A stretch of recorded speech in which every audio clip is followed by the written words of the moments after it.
Hello, everybody, and welcome to another HBO Max Merlin review over at Troll's house. Got me set up watching this movie, which you can kind of see is Godzilla versus Kong. We weren't sure what the... Yeah, we kept getting, I was like, is this or that? And this or that. So, yeah, what we're going to do is we're going to talk briefly about how we feel, non-spoiler section in case people haven't seen it, and then we're just going to talk about everything. So, Mr. Troll? It was good. I don't know if I like it better than King of the Monsters. I think it was the last one. But it's really good. I give it like maybe 8 out of 10. Okay, that sounds pretty good. I kind of feel pretty much the same way, I think. I was kind of wondering, like, if you'd think the same thing. I was like, I kind of liked the last one a little more. But Well, here's the thing. Every scene with Godzilla and Kong work. It's just that they add way too many human characters for a very flimsy plot. Yeah, the plot is light, for sure, which is, I guess, common for these things, but... I don't know. We'll get more into that in a minute, but... like, in the first, 20 minutes, maybe they introduced, a dozen human characters. Almost a dozen, yeah. And one of them I knew exactly she wasn't going to be sticking around. Yeah. And she wasn't. But yeah, I thought it was pretty good. And they all get taken out very quickly. Yeah, they did. Spoilers, I guess, but no one cares about that. No one cares about that. Yeah. But yeah, I'd say Movie's probably gorgeous. Very, very pretty, for sure. Great visuals. The monster fights are good. Yeah. For sure. Pretty creative too. Very creative overall. Yeah, I'm gonna end this section here so we can just talk about spoilers. But basically, we liked it. What do you give it? Probably like a B+. I thought it was pretty fun. So 8.5. Yeah, what is that, like 7 or 8 out of 10? Yeah, about the same as you. I thought it was good, but I had little points with some of the human characters actually. Yeah, there's definitely points in the movie where we get it. Come on, let's get going, and let's just go right into spoilers, man. Well, everyone was right. Mechagodzilla's in it. I just want to say, not that I think it's a great accomplishment, man, but I knew what this plot of the movie is going to be. It's like, okay, they're going to fight each other. The trailers make it sound like Godzilla's just attacking everyone willy-nilly. No, he's going after a specific company because he knows they're doing stupid shit. And they were. And you know what, man? That's the thing that I think we were both most impressed with this movie is why Mechagodzilla was here. Because, spoilers, he's here. And what he really was. Yeah. It turns out they were using parts of King Ghidorah to make Mechagodzilla. It was Ghidorah's skull, which I guess had some of his... Two of them. Yeah. One so the guy could be in it to pilot it. Yeah. And then another one... not part of the robot, and then the part that was in the robot. Was in, the skull. But it's like... King Ghidorah was able to take it over. Because it's like part of his essence is there, the life force or whatever. It's like these things are kind of... mortal kind of they're magical because spirit of the earth is what they're connected to, which is the whole. So every time I turned around, Godzilla could sense Ghidorah. He's like, "Those motherfuckers rebuilt him now," and that's why Godzilla's going not carrying destroying things because this company's bringing him back basically, and they don't know it. Well, they do know it. That's Godzilla's arch enemy. Yeah. So it's like this ancient, rivalry which they established in the last movie. Also, another thing though that I thought was kind of cool, I did not expect they had remember was going to track down the life force of Kong's ancestors in the hollow earth in the center of the earth. Yeah. That was really cool. It was really cool. It doesn't really make sense why they couldn't get there before, but they can get there with Kong there. Themselves later on. This is kind of stupid, but you actually get to see hollow earth in this. It looks really cool. First of all, beautiful. Very beautiful, but also Godzilla and Kong just have beef starting off because their two races hate each other, and it's and obviously a war forever. They had the war, and also big alpha male Godzilla's threatened too. So that's why they fight. That's why Godzilla takes time out of his busy schedule. Also, to go fight. Good job wearing the shirt tonight. By the way, must have been intentional. Yeah, Godzilla shirt. Yeah, it's not totally a shirt I wear all the time when I'm on these videos. I don't remember the last one, so let us know, people, in the comments. I forget. But yeah, that's so. Kong and him have a legitimate beef going on too, but Godzilla's main priority is trying to stop fucking Ghidorah from being resurrected as a giant fucking robot. Of course. But yeah, these people managed to convince Kong via Kong knows sign language now, by the way. Oh yeah, with the deaf girl that they established. Teaches Kong sign language. When they were studying him. But yeah, Godzilla first tries to take down Kong in the ocean. That was a good fight. That was a pretty good fight. He almost kills Kong, and then they convince him that Kong's done, and he kind of... You can tell he doesn't really believe, but he's like, fine, turns around because he got other shit to deal with. But then after Kong goes to Hollow Earth, he finds like this energy source which powers his big fuck off axe and made out of Godzilla parts. Made out, I guess, Godzilla bone and one of the spines from the old Godzilla creatures. Yeah, that's pretty awesome. You like the addition? There's also a key for this big energy source thing, which was really cool. Yeah, like the Kongs have.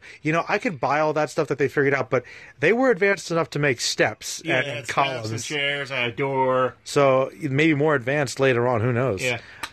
But Godzilla senses that, and he breathes a tunnel all the way into Hollow Earth. Yeah, to stop them because he knows that they're like that. It's like a primordial sense. That they need that to bring back, the power Mechagodzilla, aka bring back Ghidorah. Yeah, that's because what the company wants to do is actually get the source to power because it's got low battery. All they need to do was scan it. That was one of the little things. That was one of the things like, okay, bring a piece back, and I'll buy you just plug that piece. Yeah, they got one piece, scan it, and then you can automatically replicate it. I didn't buy that. Yeah, that was the dumbest part of the movie for me. Also, all right, we got another minute or so in here, and then I'm going to have to cut again. But all right, that's not long enough. How about how about them bringing the girl down with them? Yeah, when they go within this Hollow Earth, and they said the one person who tried beforehand was horrifically instantly crushed. So then his brother, three of them go down. And then we see the back is with the little deaf girl. They brought the I guess they did that because he's like the one reason Kong's listening to her, but still bringing her down there. The one ship that didn't have any important characters immediately destroyed once they got down there. The protagonist plot armor, they say. Well, like just imagine if the giant reptile thing attacked the one with the little girl instead. Also, okay, I have to ask you about this. Millie Bobby Brown, I like her. She still likes Godzilla, and she listens to this podcast guy, and they have to track down the podcast because he knows about the company, and that's the B plot. She has the weakest plot of them all. Because she's got her friend with her, and this. How do you feel about the Comic Relief podcast guy? I don't like him. I knew you would. He didn't really need to be in. I'll be honest, I wanted to like him, but at the end when they're like, when she's like, Dad, he saved our lives, he contributed like next to nothing. They took the alcohol off of him and used it to destroy the computer. Which temporarily fucked up Mechagodzilla long enough for... Which I did... I mean, that was dumb, but I did like the fact that it was King Kong, Godzilla, and humanity teamed up, I guess, to beat Mechagodzilla, in lieu of Ghidorah. But A.K.A. Ghidorah. A.K.A. Ghidorah. Super Mega Ultra. Pretty cool looking Mechagodzilla. It kind of seems low tech and more simplistic because like you get the spines are kind of rectangular, very boxy looking. But I wasn't sure. Like little missile launchers popping out everywhere. And I loved how first of all like Godzilla was huge compared to Kong, but Mechagodzilla was even bigger than regular Godzilla. Also, we should say we were really surprised this movie actually had the balls to say who would win between Godzilla and Mechagodzilla, Godzilla and King Kong. Well, and it was. Spoilers, but it was Godzilla. After Kong won a round, though, there was like 3 rounds. One was in the ocean, the second one was on land, and the third one was like another one on land between 2 of them. And by the end, King Kong lost, and Godzilla like has foot on, was roaring at his face, and then he had to basically say "Uncle," and then Godzilla kind of looked at him and then let him go. And you know what? You pointed that out. Interesting. I really kind of like that character of Godzilla. It's like, all right, you're beaten. You fought well, but you're beaten. You know that you're beaten, and then I beat you. Like the honor warrior code thing. And you mentioned how you like they are established characters with personalities. No, they're more than just monsters, and these monsters are characters, and I like the subtle movements through their eyes. They can convey a lot, which is great animation. Which we all knew that they would team up to fight something, but I have to give the film a lot of credit for actually saying, you know what, fuck it, we're going to say who wins. And I like that too, and I like that you even mentioned how and Godzilla is kind of a hero in this. He's not a villain. He wasn't trying to go after Kong, and towards the end go after Kong. He did go after Kong. But he wasn't attacking humanity for no reason. He was trying to stop Ghidorah from it wasn't like his main thing, like trying to kill Kong for no reason. Yeah. And I like that even, too, when they get back up after winning, Kong gets the axe, and you think, oh, they got to fight again. And Kong, even though he lost, he still's like, I want to let this go. He just drops the axe, and then Godzilla just turns around and goes back into the we're good, and he left. And I think that says a lot. We need to talk about the fight with Mechagodzilla because it's amazing. Because Mechagodzilla comes out of nowhere. After Kong's beaten, they actually have to defibrillate King Kong to bring him back to life. Mm-hmm. But Mechagodzilla beats the shit out of Godzilla like bashing his head. Yeah, like he has it. He has like a hand on his neck, and she's going, yeah. Like his atomic breath's more powerful than regular. He almost does the Godzilla movie. He's about to blast him through the jaw. Godzilla's about to die. He literally rips his jaw open. He's about to do the finishing move to Godzilla with his mecha breath, and that's when King Kong comes out of nowhere and just saves Godzilla. After it's really good because after he gets back up, the little deaf girl science was like, "Godzilla's not the enemy," and Kong's like, "Ah!" Oh, like I wish. Don't want to help that guy. And then he's like, "Please." He's like, "Fine, fucking damn." Gets the axe back, and the two actually do have to work together because he's like Mechagodzilla's a badass. And he kicks the shit out of both this of them. Godzilla's Even though them working together, he still kicks shit out of both of them. But Kong's a little bit more up than Godzilla was because shit out of Godzilla. But slam down. Kong's thing absorbs Godzilla's atomic breath. Kong's axe absorbs Godzilla's atomic breath, and Godzilla knows this. So when he's on the ground and he sees like Kong about to be taken out, he breathes his atomic breath into Kong's axe, and all of a sudden cuts straight through Mechagodzilla. He uses it to completely delimit him. Oh yeah, that great little finishing combo. Destroy. Man, that was so satisfying. One arm, then the other, and then his chest plate gets destroyed. Then again, and then exploded and rips off his head. Yeah, it's just like and then he's that. I'm not gonna lie, that was great. That was really satisfying. I'm not gonna lie, you can fast forward through some parts of this movie, some of the human parts, but all the monster parts are fucking dead on and amazing. I love it. One thing I want to point out too, and I want your opinion on it. Like I said, I like they really kind of. Whoa! What? Oh, here, hold this for me. My hands getting tired. I wanted to ask you, Troll, because can I have a blurry thing? It's a little blurry for some reason. I don't know why. So I apologize, people. It's going to be a little 5, but it's whatever. I really like how they did Kong in this movie. Like they kind of portrayed his character a certain way, and I wanted to ask you. I think it's really cool that Kong kind of was the bigger man, the bigger monster at the end. Yeah. And I feel like in this movie they made Kong more the main hero and made you really like him and feel good for him. Like, do you feel like I feel like that was great that they had him lose and still kind of win in the end as a character. Well, they had to set you up believing Godzilla was a bad guy for some reason in the beginning of this, for one. And for two, Godzilla was the main hero in the last movie. Yes. And Kong has only had one movie before this. And Godzilla doesn't need much, really. No. Everyone already loves Godzilla, so they needed a reason. And everyone knew the deck was stacked against Kong to begin with. True. So I guess my question is, since obviously they want to have enough to like both monsters, do you think that this takes away a little from Godzilla or from Kong? You don't think so? No, actually, I really like how they did. Like, they did set up who was more powerful, but I thought that was a brave thing to do.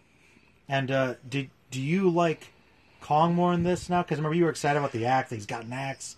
I like Kong since Skull Island. I thought, by the way, the Skull Crawlers make a pretty good cameo in this. The adult ones are so creepy. Because they obviously need something to test Mechagodzilla out on, so they have a bunch of Skull Crawlers in the base where they to test the fight. To test them, for them to fight, which was really cool. By the way, Millie Bobby Brown should have died several times during the course of this movie. Oh yeah, they also. Yeah. Also, I really liked how the villains do not last long in this at all. Like the one daughter's tries to take the stuff and shoots Kong to get past, and then goes and then grabs Kong the ship. Just grabs her, and she can't believe it. He just looks at it. You shoot me, fuck you. And same thing with the main corporate guy. Yeah, like I'm about to do the thing, and then Mechagodzilla. As soon as Ghidorah takes over. It's really Mechagodzilla, but it looks like Godzilla. Basically, and they were hinting at that in the other one. No after-credit sequence either. Oddly enough, no. They got everything, and it's only like 2 hours long. I think it's the shortest one of these. Yeah, and I do agree with you. I think some of the human stuff is a little slow, and some of the... Those are actually the dumbest parts of the movie, some of the things that they can't survive. Everything about the giant, silly monsters is perfect. And they do, and they're half an hour in, there is action. There's good fights. I think the human plot's okay, but they have never really had a strong one, at least with these new ones. And you know what? People say you don't need that. The best one was in Skull Island. Skull Island had the best one with the World War II guy. Not with any of the other characters, but with the World War II guy, we got it. And it's weird. People do say that you don't need a good human story, but a lot of the old Godzilla movies do have decent ones. Some of them do, and I'm like, why? I don't know. I don't. I want to see more of this universe. I actually really like this. I want to see them keep coming back. I want them to introduce Angoras, maybe do Destroya. Well, at the end of the movie, Kong is living in Hollow Earth too, and so I want there to be a movie where shit goes down. Godzilla has to be like, "Fuck," and goes to Hollow Earth. It's like, "Hi, Kong. How have you been?" Kong's like, "Fuck you." It's like, I need your help. Yeah, do you think they'll do Destroy All Monsters next time? Maybe not next time, but eventually, maybe. Gotcha. And I guess Mecha King Ghidorah will come back next, but well, they got other stuff. They can always do Destroyer. There's many monsters too. There's many monsters. Maybe Megalon's down there. Megalon. Now, Troll doesn't think they'll do aliens, but I hope they will. I hope they will. I just don't think they. Will. They kind of were a little against showing that Ghidorah was an alien. They mentioned it, but they don't really go into that at all. But dude, think about Gigan in this universe. I know, it'd be cool. Be so cool. All right. Well, I guess anything else to say, man? No, it's a good movie. You guys should see it. Good movie. Hey, let us know in the comments what you think of it, what monsters you'd like to see. Let us know. This was a lot of fun to watch and review. Yeah. And longer than the Snyder Cut review, so that says something. I knew this would be good. All right, everybody. Say bye, Troll. See, he likes it both. All right, stay magical, everybody.